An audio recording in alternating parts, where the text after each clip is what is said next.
说，我把你绑石头上扔进河里，多久才能找到你？嗯？你杀了我吧！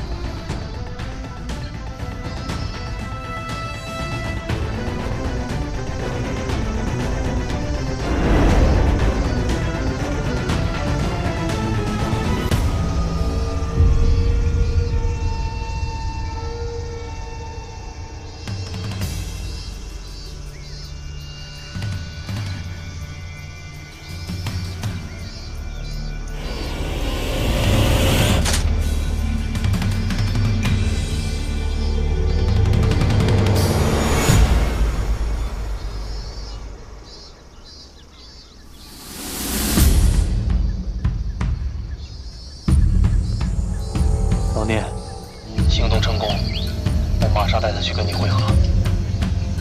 收到。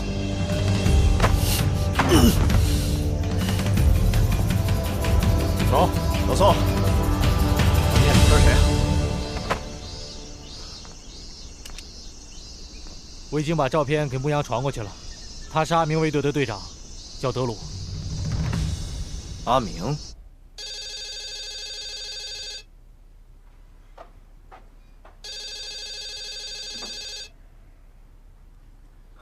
怎么了？出什么事了？稍后的计划是什么？他们的手里有秃鹰的照片，现在他们要去找秃鹰了。我们必须要保证计划延续。好，明白。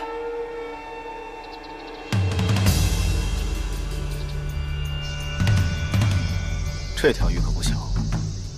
我已经跟营里汇报过了，营里说赶快把他带回去。欧阳女士也会出面跟鲁尔沟通的。 好，上车吧。走，走。哎，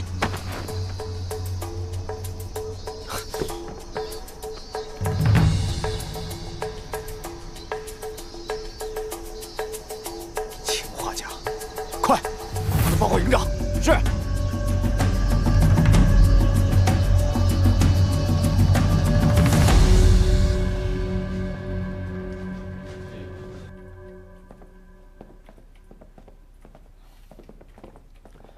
营长，教导员，来了，坐。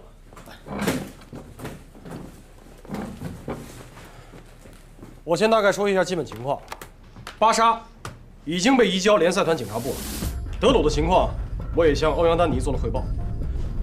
就现在来看，这个阿明极有可能和恐怖分子保持着非常重要的联系，或者说，阿明就是巴沙隐瞒的那个上线。 德鲁服毒自杀，要是跟阿明对峙的话，他肯定百口莫辩。没有证据，说什么都没有用。鲁尔不会相信的。目前我们只能等联赛团总部对进口药品的调查结果。报告营长，欧阳女士电话。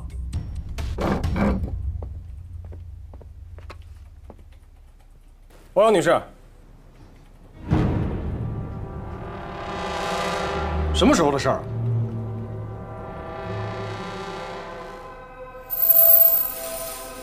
好，明白。中国维和步兵营一切听从联赛团总部的安排。怎么说，老高？形势不容乐观啊！政府军决定明天破晓，强攻难民营。什么？小将，到。 通知连以上干部，半个小时后到这开会。是。鲁尔要跟联合国撕破脸了。不仅如此啊，特派团司令部决定以中国维和步兵营为总指挥部，所有相关决策人员都将听咱们调遣。老高，这个责任太大了。报告营长。 联赛团军事部门、维和警察部门，还有我国大使馆全部打来电话，想要和您。好，告诉他们10分钟之后回电话。是。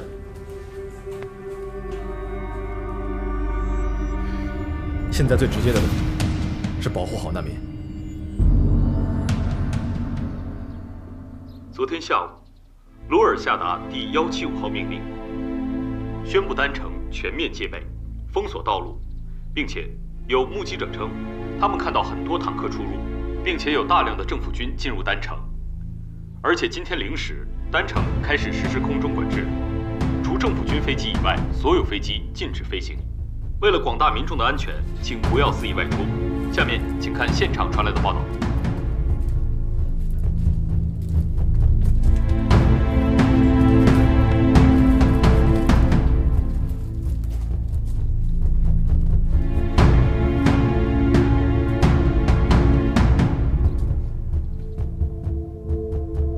同志们，大家都看到了，鲁尔的政府无视与联合国的约定，明天将会强攻我们步兵营所负责守卫的难民营。下面，请营长传达上级给我们的命令。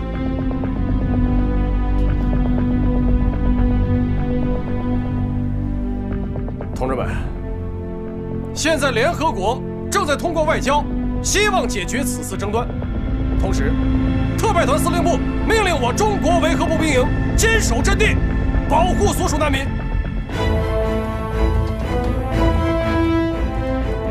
全体都有命令！各连长、特战队带领所属人员构筑防御工事，保障人员 备齐器材、食材，今晚连夜备战。是。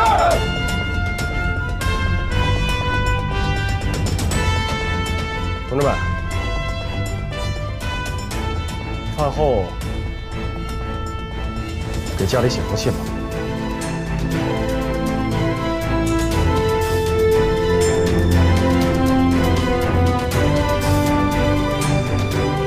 保证完成任务。 保证完成任务！保证完成任务！保证完成任务！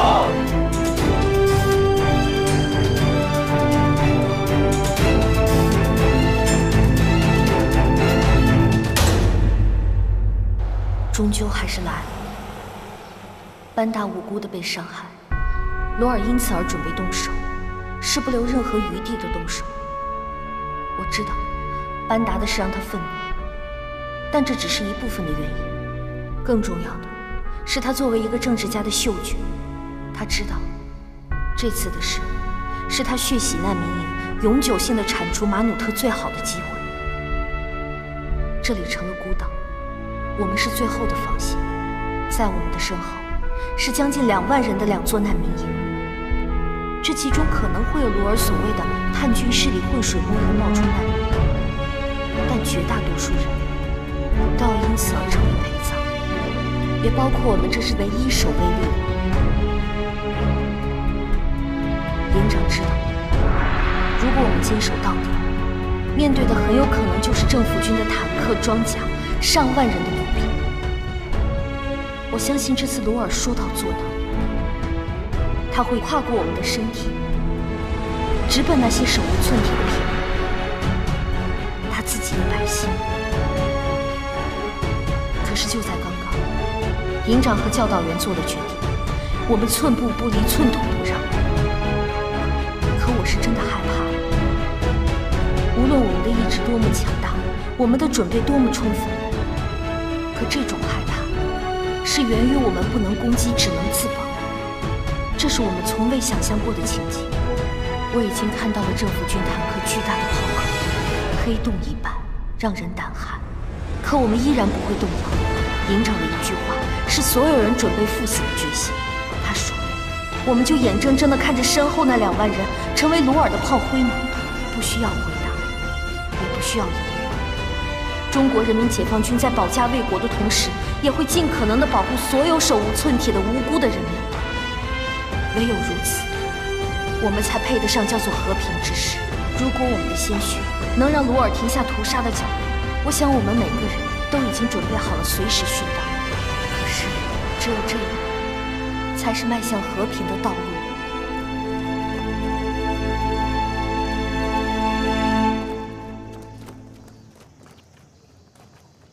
真没想到啊，在这种时候，还能有时间跟你单独走走路。我是没想到，塞利亚政府真的敢跟联合国动手。放心，丹尼，我虽然没当过兵，更没打过仗，但是如果今天真的有什么事情发生的话，我老郭一直会在你身边陪着。我深深焦灼的土壤，暗无天日的奔忙，一眼间荒草疯狂生长。这么多年，我到哪儿你都跟到哪儿，你的心意我都懂。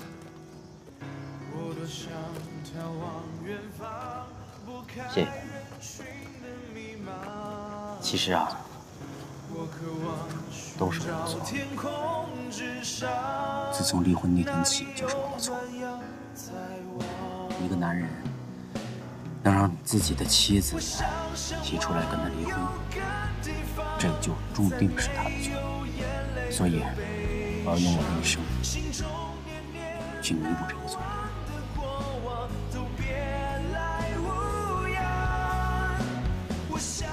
以前的事儿都过去了，也不知道以后还有没有机会吃到你亲手做的饭。能，一定能。无论走到哪儿，就算是在黄泉路上，我也给你做饭吃。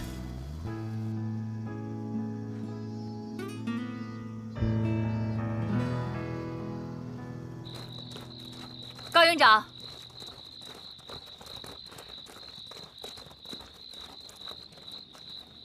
营长同志，我愿受联赛团委派与维和部队协同作战。好的，营长，感谢，辛苦了。同志们辛苦了，多余的话我不说了，情况都了解，就一句话，有没有信心？有。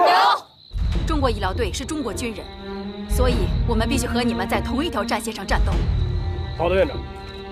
同志们，数个小时之内，我们会有一场硬仗。我们身后的悠悠 house 里，全部都是手无寸铁的老百姓。我们作为军人，作为中国军人，不能丢下他们不管。在国内，我们本来就是一个战壕的战友，在塞利亚，我们更是要同进退。我愿医护人员全部听你调遣。好的，院长。岳峰，到。这样，你带队，全权负责保护医务人员人身安全。是。你们跟我来吧。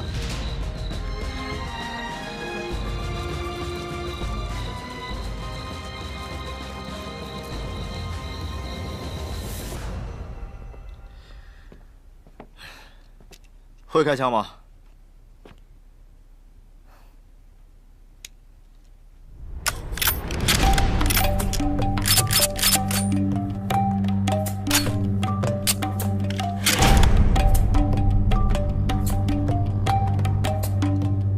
还挺厉害。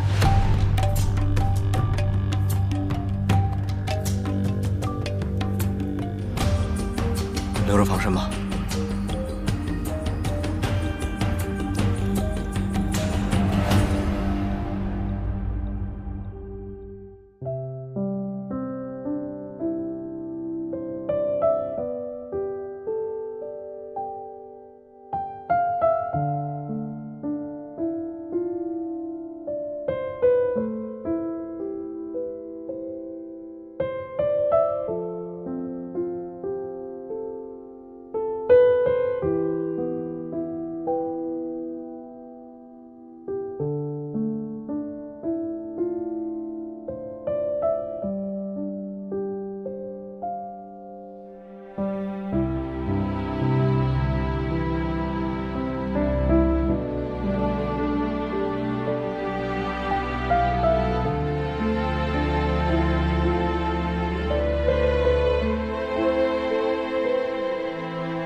教导员，我写完了。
哥，我心里有句话，一直都想跟你说。不用说。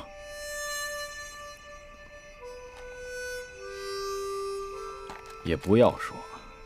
啊，我知道你想说什么。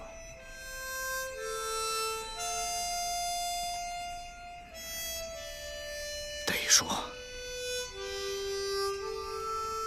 要不我自己过不去那个坎儿。你个大小伙子，20多岁，什么坎儿不坎儿的？73、84那才叫坎儿呢。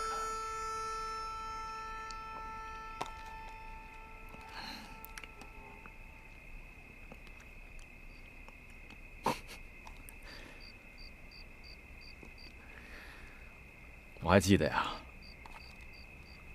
我刚把你从那个废墟里刨出来的时候，也这德行。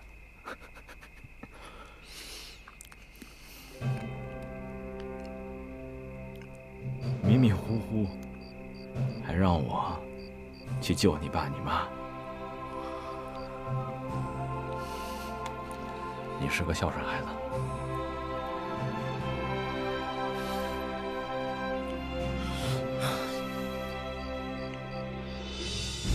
我绝对忘不了08年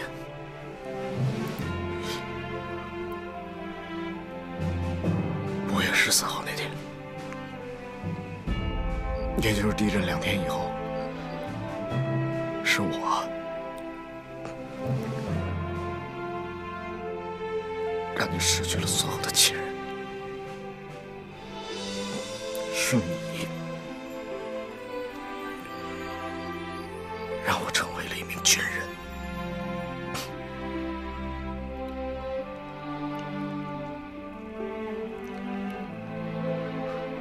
我这辈子我都还不起。怎么还没完没了呢？我跟你说啊，聂风，我是中国人民解放军，救你是我的职责。不管是谁，那个时候我都会去救。聂风，你呀，你不要因为这件事情而内疚。对于我家人的死，谁都无能为力，和你没有任何关系。有，你这孩子就是轴。聂风，我告诉你，我挺知足的。我至少，我见了我亲人的最后一面，我至少把他们给安葬在我给他们选的墓里。你想想有多少人，几万人，自己亲人都不知道在哪儿。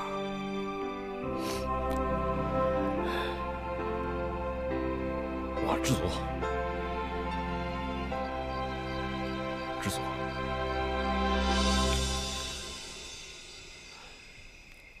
要照你这么说，我也知足。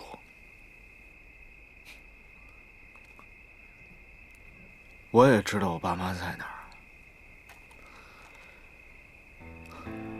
但是光说知足没用。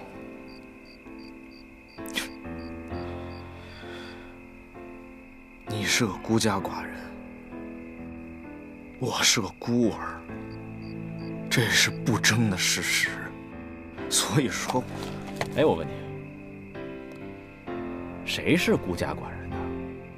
你呀，我是吗？对，我有你呢。谁说你是孤儿啊？你有我呢。我告诉你，聂风，要学会放下。10年了，我看着你慢慢的从一个大男孩，一点一点的，有点老爷们样了。一点一点的，从莽撞少年变成一个稍微有点沉稳的男人了。我很开心，我很知足。你放下挺多的了，但是对我这个“对不起”这3个字，你怎么就放不下呢？咱俩就是伴儿，你替我家那6口活着呢，我就替你爸你妈活着呢。对，咱俩就是伴儿。这遗书啊，不是给别人写的，咱俩是给对方写的。为什么什么都没写啊？因为都知道对方想写什么。古时候有很多的无字碑，咱俩就给他来一个白纸的遗书。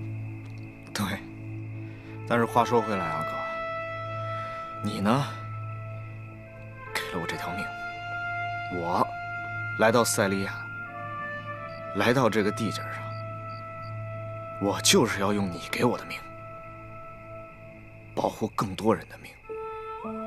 即使这个情我还不起了，但是我心里舒坦。那么多战士，每天看着你这样啊，都不知道为什么对我这么好。我也跟谁都没解释过，但是我心里只有一个想法。不能白下了你给我的这条命。好，那明天咱们就要活一起活，要死啊一起死，要活一起活，要死不能一起死。你可记住了啊！大事上都听你的，小事上你得听我的。咱们明天真要是动起手来，你就得站在我后边，你知道为什么吗？你听我说，你不要跟我犟。你站在我后边的主要原因就是，如果我真的要是牺牲了，你得替我活着，你知道吗？如果我们都平安，那就一起醉一场。我答应你，明天我一定冒你后边，行了吗？行，来。咱俩干一个，用花生米，来，干一个，一言为定啊！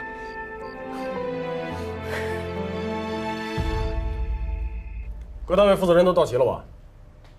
下面我简要说一下现在的情况。接下来我们要有一场硬仗要打，我希望各位和所属人员能够提起100倍的精神来应对。无论政府军什么时候展开强攻，咱们都不能后退半步。要知道，我们现在不光只是中国维和步兵营，而是代表了联合国维和部队和中国人民解放军双重的身份来执行这次任务。好了，多余的话我不说了，接下来我开始进行战斗部署。1，打开武器库，所有轻重武器分发到单兵手中，子弹1颗不留。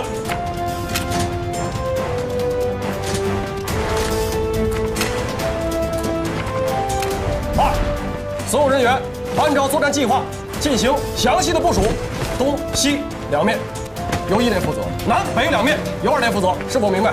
明白。好，第3，营区所属的医院全员上阵，随时准备战地救援。说到这儿，我强调一点，所有战斗分队的人要务必保护好医护人员，是否明白？明白。第4，后勤保障分队炊事班要切实做好后勤保障工作，兵马未动，粮草先行，要明白你们所担负任务的重要性。作战计划部署完毕，最后我再强调一点，各单位负责人，我希望这场战斗过后，咱们全营几百号的兄弟，要一个不落的全部安全带回家。完毕。保证完成任务。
来，你们几个把这汤分了，一定要保证每个人喝上它一碗，注意安全，别弄洒了。是。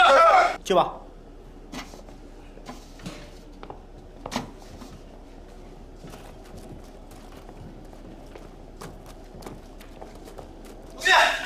快！啊，给我口水喝！这设防设的吃了我一肚子沙。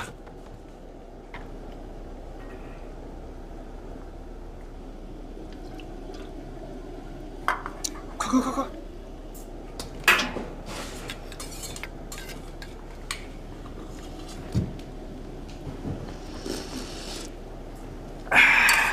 咸了淡了？外面都火烧眉毛了，你还有功夫跟我扯咸淡？太年轻了，不要着急上火。越到这个时候，大家越容易着急上火。你说这个时候我再给大家弄一锅咸汤，谁喝呀？你喝呀？不咸，刚刚好。哎，要不是因为我知道他们能做这么好，开玩笑呢。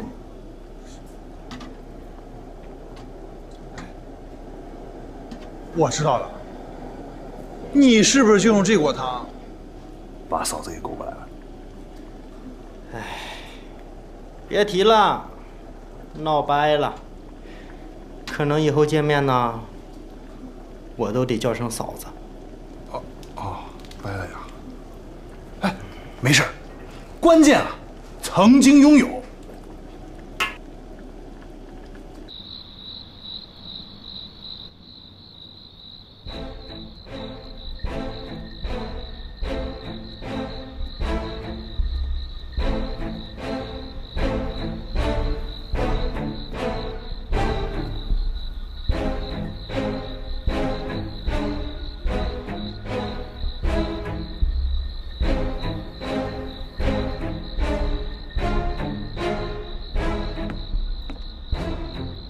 指导员，怎么样？怎么样？有什么情况吗？一切正常。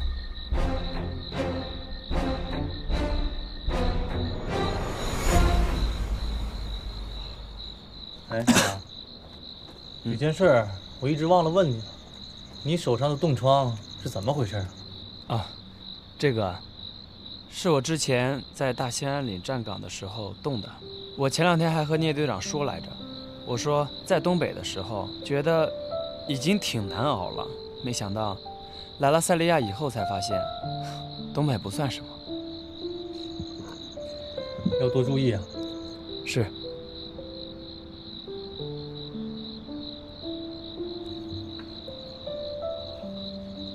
青阳，你怎么了？感觉今天状态不是很好，没休息好。这样，牧羊，你先回去休息。这班岗我替你站。不用了，指导员。现在营里正是缺人手的时候，我不能离岗休息。你放心吧，现在是我轮班调整时间，没事的，我帮你站。指导员，别说了，听我的，这是命令，去吧。是，谢谢指导员。去吧。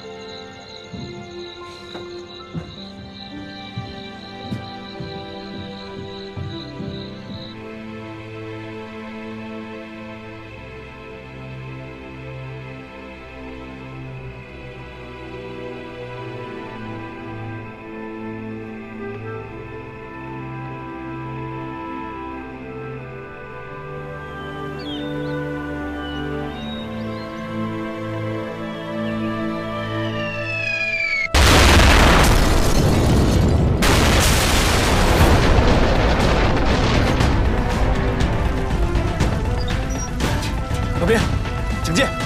我去救火，你小心！全体都有！政府军已经开始冲击我们的外围防线了，榴弹已经落入我们的营地。步兵营所有战士迅速各就各位，加强警戒，死守营地，绝不能让政府军踏进我步兵营半步。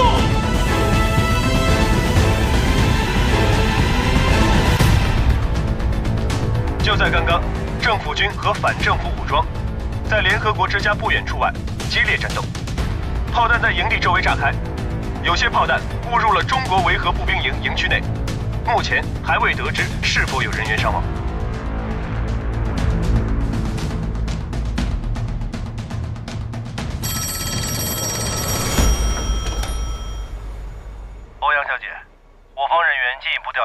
安士顿名下的瑞士银行账户，发现了多笔转入丹城本地银行的转账，其中几笔数额较大。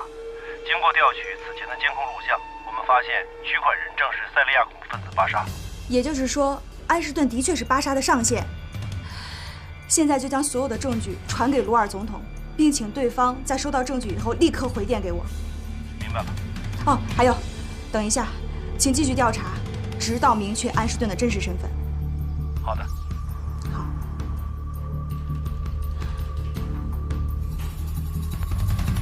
目前为止，战斗还在激烈的进行中，已经有大量的无辜平民伤亡。我方在丹城各战区已经取得优势，除了少数叛军还在负隅顽抗之外，其主力已经开始全面溃败。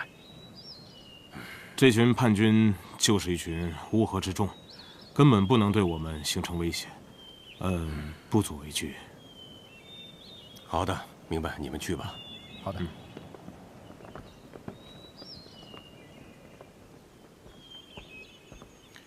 总统先生，是你把消息传出去，说政府军今天要强攻难民营吗？总统先生，我不知道事情的真实情况，但我们的确发现了在难民营里的反政府军叛徒。难民营已经成为了藏匿罪犯的老巢，是一个巨大的安全隐患。如果我们再不围剿的话，你说的没错，难民营的隐患一定要消除。但是我们要注意处理的方法，毕竟那里是联赛团的驻地。总统先生，如果那里真的是联赛团的驻地的话，班达小姐根本不会被恐怖分子所绑架。正因为她被恐怖分子绑架了，所以那里根本就是无法之地。你说的也不是没有道理。但是我要先和中国的维和部队正式的谈谈，让他们放弃驻守难民营。记住，绝不能擅自动用武力。好的，总统先生。你看这个文化地域，和这个。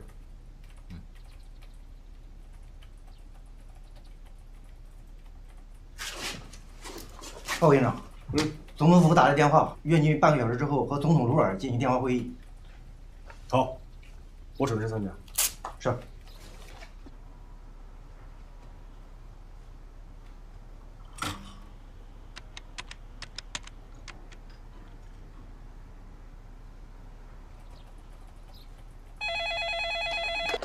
喂，高营长。哦，欧阳女士。那个名为安士顿的人的确是巴沙的上线。1个小时前，我已经派人把证据传给了总统府了。太好了，刚才总统府已经打来电话，鲁尔总统约我一会儿进行电话会谈。我估计他是不是要说这个证据的事儿？但是，我有一个不太乐观的预感，因为直到现在，总统府那边还是没有给我任何的回应，所以很有可能总统那边没有收到任何的证据。我明白了，你的意思是说，巴沙交代的那个上线，也就是安插在总统府内的间谍，很有可能提前获得或者是销毁这个证据。对，所以你和鲁尔的会谈未必会顺利。我目前的想法是把证据传给你们步兵营，然后由你在会谈中试图去说服总统，暂时停止战斗。这样我们可以进一步根据证据调查安士顿的身份，查出班达事件真正的凶手。好，我明白了，我试试吧，尽量说服鲁尔总统。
老宋，政府军的所有火力全都指向营内，步步逼近。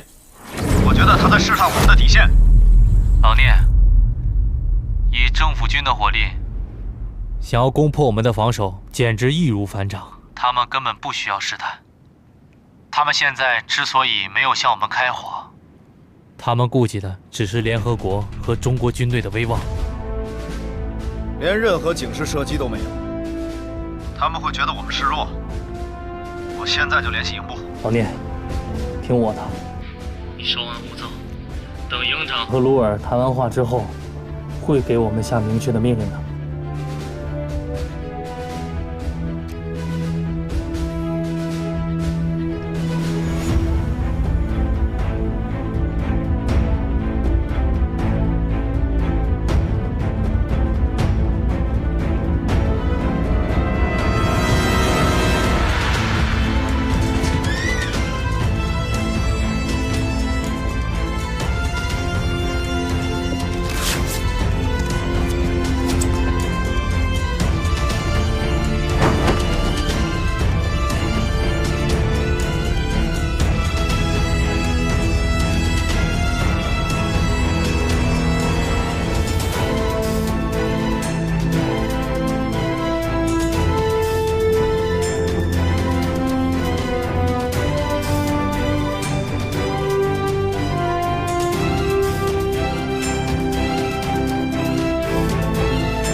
总统先生，您快看，现在中国维和步兵营的营地里面，全部都插上了中国国旗。这也就是说，中国维和部队这支军队现在不再代表联赛团了。这也就意味着，我们可以进攻他们了。你觉得这是好消息吗？营地的周围全都是国旗，如果现在我们进攻，就是跟中国政府对着干了。不行，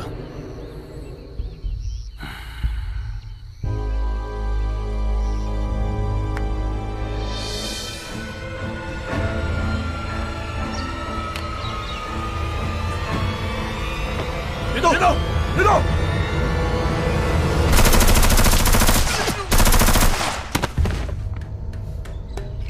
老边，什么位置？听声音，应该是地区方向。地区，你那边什么情况？报告，地区巡视正常，安全。收到，保持警戒。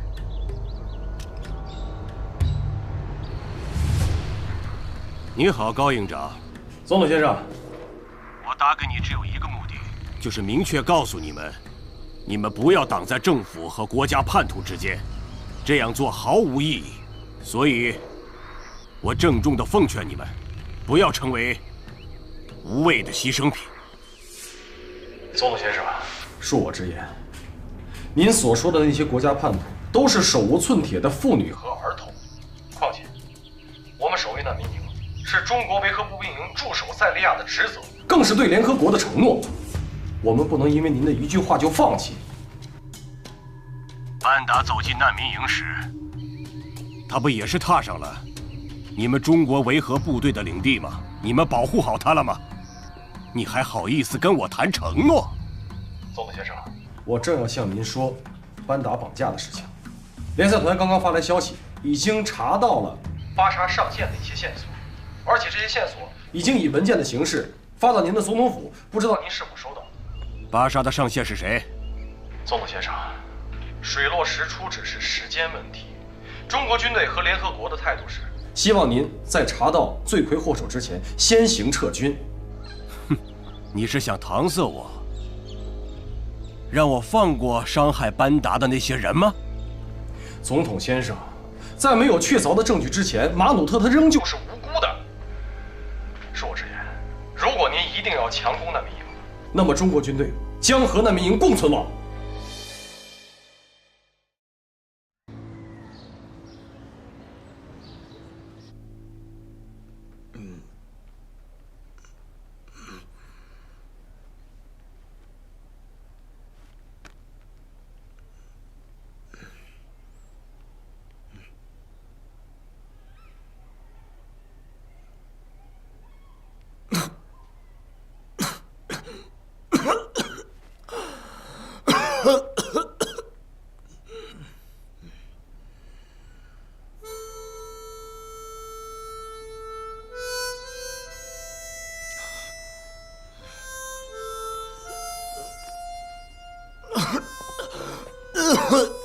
能起来。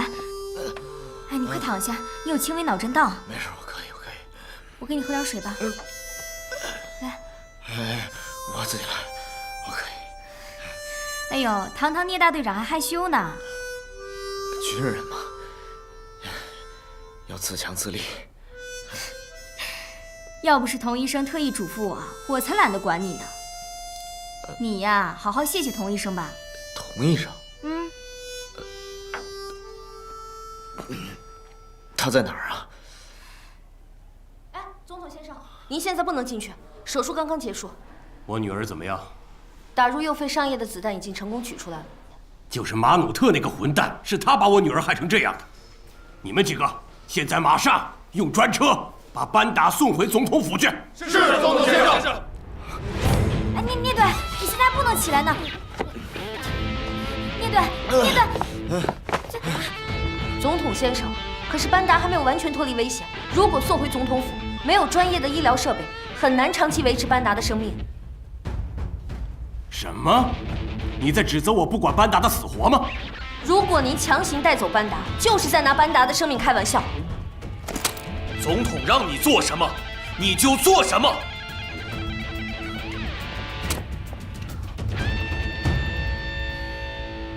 总统先生，童医生只是针对班达的伤情向您建议，尽一个医生对病人的职责。您这样用枪指着他，我觉得不可思议。如果您执意要带走班达，您是班达的父亲，是谁都无法阻拦。但是您对一个正在试图帮助你们的医生舞刀弄枪的，我觉得也太不近人情了。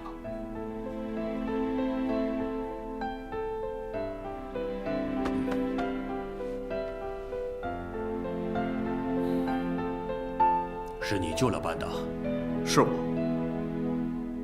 作为联合国维和部队的军人，没能把您的女儿平安地带回来，我很自责，请您原谅。好，你们两个手术后带班达小姐回去。是，总统先生。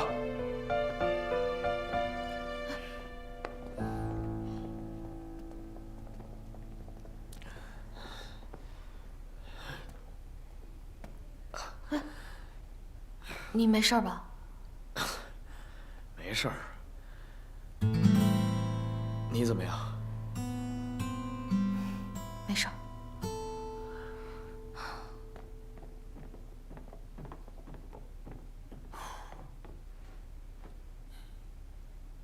坐下。你想说什么？总统先生，我必须要问您，为什么在医院的时候您要对那个中国军人手软？他刚才对您非常无礼，他们是在我们的国家，他的这种态度应该受到严惩。阿明先生，在那种情况下，我们应该理智一些。首先，那些中国人，他们来这里是来帮助我们的，更何况他们救了我的女儿班达。第二，那名恐怖分子被中国维和部队的军人给抓住了，我必须要尽快的见到那个人，查出幕后的真凶。无论是谁，我都要把他碎尸万段。在此之前，我们还要依靠联赛团。总统先生，我觉得您没有清楚现在的情况。这件事情明显就是马努特所为，除了他，谁还敢这么做？竟然敢伤害班达！但你为什么那么肯定就是马努特？总统先生，马努特就是认准了巴士爆炸是我们做的，他现在已经被仇恨冲昏了头脑，所以才会用绑架班达的方式来报复你。我们需要证据来证明，马努特跟我的争斗是有很多原因在里面的。我很了解马努特，他绝不可能报复班达，就跟我不会报复纳达尔一样。总统先生，我能说一些我的想法吗？但说无妨。现在，难民营里肯定有伪装成难民的马努特的卧底，这些难民还拿着枪出来伤害我们，他们打输了再回到难民营里面躲起来。这显然是潜在的危险，他们会慢慢的毁掉塞利亚，到时候我们会后悔的，先生。我不明白你说的这些和班达被绑架有什么关系？我的意思是，我们应该动用一切力量，来彻底的铲除马努特及其党羽。我们搜查难民营，如果发现问题，我们就解决掉；即使没有发现问题，我们也可以借此机会打压一下中国维和步兵营的气焰。这件事情不能就这么轻易的过去，我们要追查到底，借这件事情重新整顿塞利亚。我向您保证，我会为班达报仇的，先生。如果跟马努特无关，也不是反政府军的。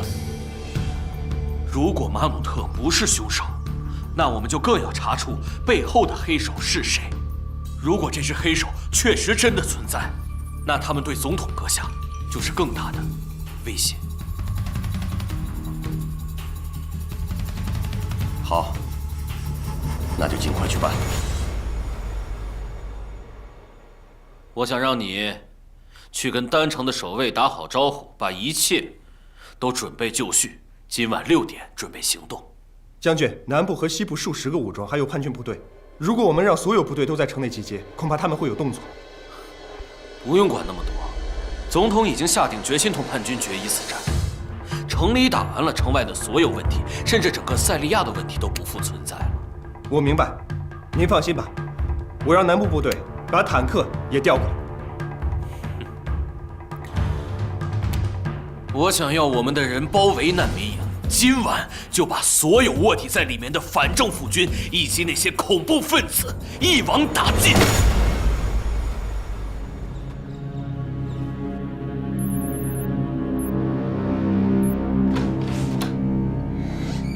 欧阳女士，高院长，就等你们了。我们就不便参与了吧？把人送过来，我们的任务已经完成了。再说审讯的事情已经超出了我中国维和步兵营的职责范围。不，高院长，我们的工作职能分工不同，你们是守卫丹城的重要力量，我真心希望得到你们的帮助和支持。好吧，那我们就不推辞了。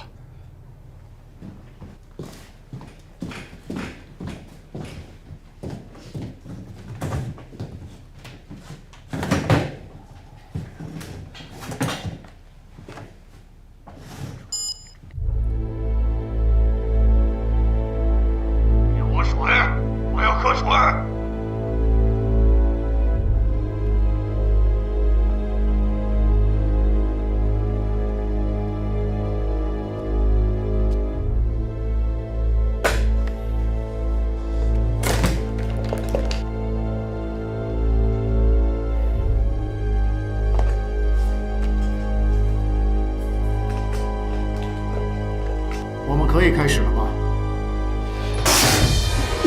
住手！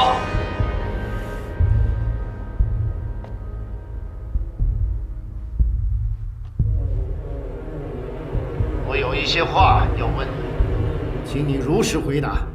如果你有隐瞒的话，我们将会追究你的法律责任。就你这种狗腿子，也配做检察官？笑话谁呢？我在执行我的任务，你在这儿是撑不过1周的。等我1周后从这里出去，我第一件事就是杀了你！混蛋！想让我揍你吗？好了，我来吧。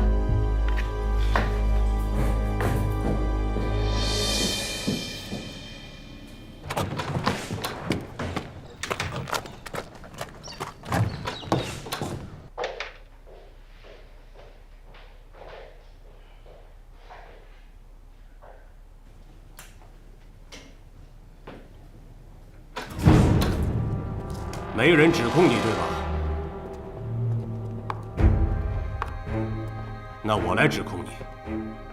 欧阳女士，谢谢你的帮助，下面的事情交给我来处理。我是塞利亚的总统，我想单独跟你审问的这个人好好的聊一聊。我理解你的心情。我不会对他怎么样的，我就是想问他一些问题，也就10分钟的时间。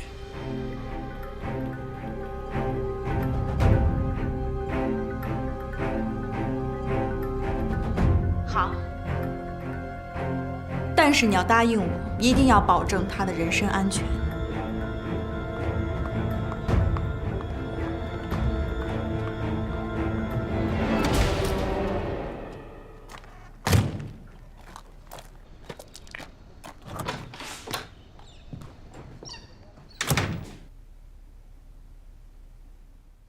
希望一切不要到失控的地步。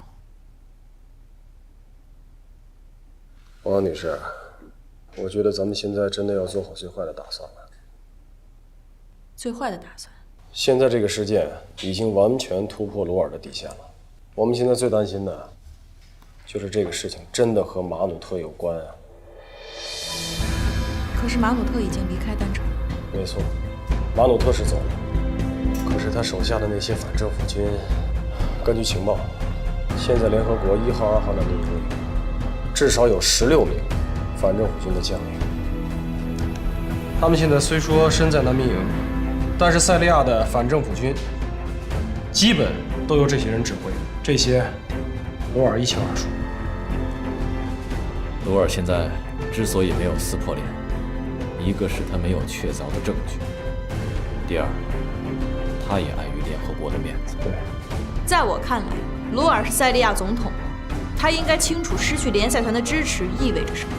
王女士，以目前来看，就怕他再无所顾忌了。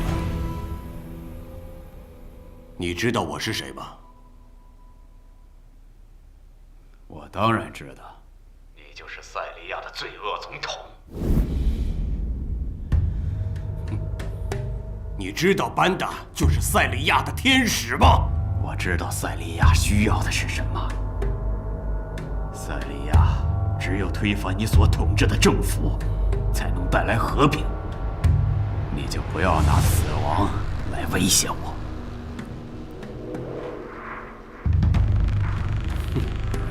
死并不是最可怕的，重要的是生不如死。我会让你见识到我的手段，到那个时候，你就会知道了。你能对我做什么？我是塞利亚的总统，你会知道我的厉害。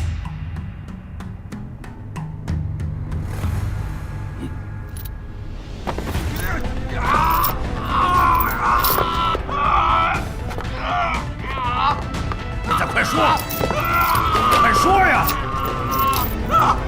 说话呀！是谁指使你的？说话！快点说！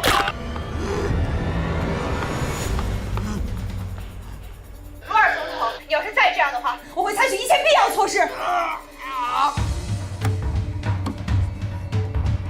欧阳女士，请记住，这里是塞利亚。哼。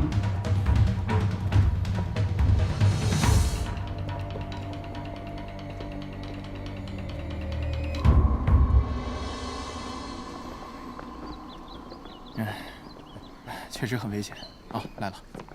哎，总统先生，总统先生，能不能请您回答一下？总统先生，总统先生，说两句吧。总统先生，您找到真凶了吗？说一下吧，总统先生。总统先生现在不方便回答任何问题，请你们离开。总统先生，您能否说一下班达小姐现在怎么样了？全社会都很关心她的安危。班达不仅仅是我的女儿，也是整个塞利亚人民的女儿。我想向关心她的人表示感谢。谢谢大家的关心。即便塞利亚是地狱，他也会努力将塞利亚变成人间天堂的。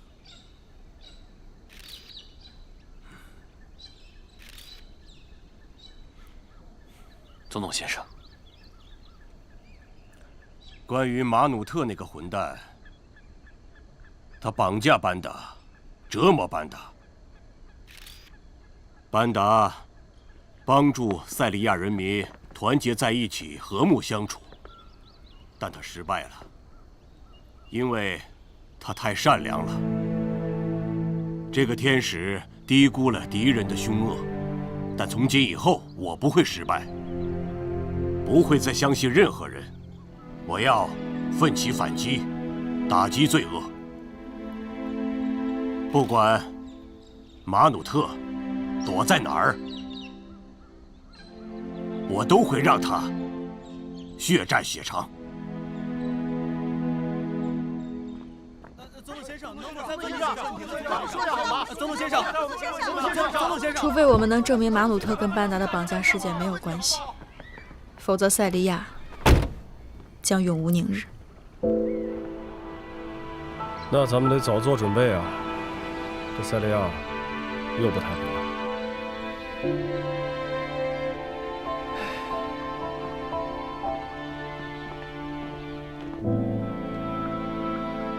现在我们在西北地区安插了一部分的军队，很多区域都有加强了警戒，比如像3、4、5这样的区域。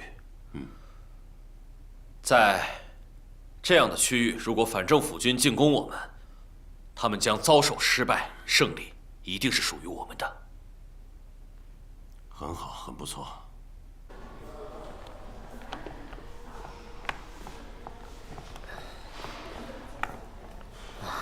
哎，聂风。啊？怎么了，童医生？哦，谢谢。嗨，没别的事儿啊。哦，至于吗？我觉得我们也算是仁至义尽了。再说了，班达是鲁尔的女儿，他要把她带走，我们也没办法。但他是我的病人，我必须对他的生命负责。更何况他现在情况确实挺危险的。你呀，也别多想了啊。手术不是很成功吗？哎，我刚才还在想呢，胆子怎么那么大呢？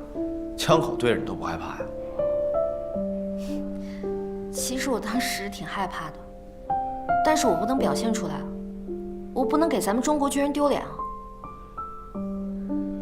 行，硬气。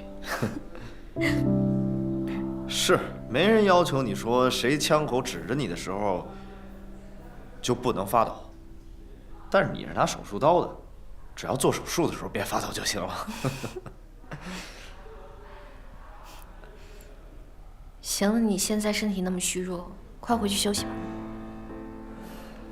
我没事儿，养一养就好了。哎，你也注意身体啊。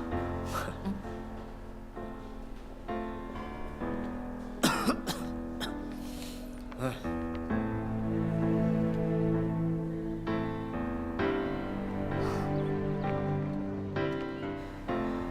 天一黑你就关门，立刻去大使馆。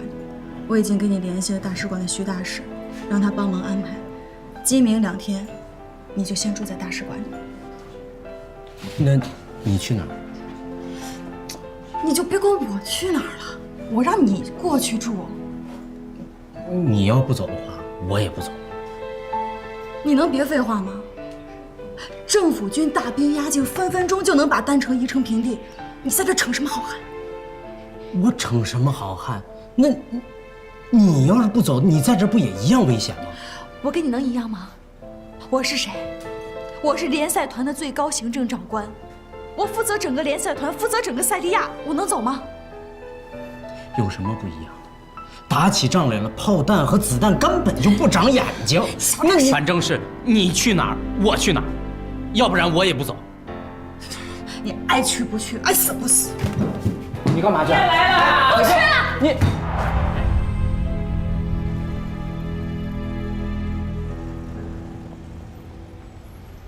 我今天来的目的就是想讨论一下，我们下一步要怎么做。总统先生，请讲。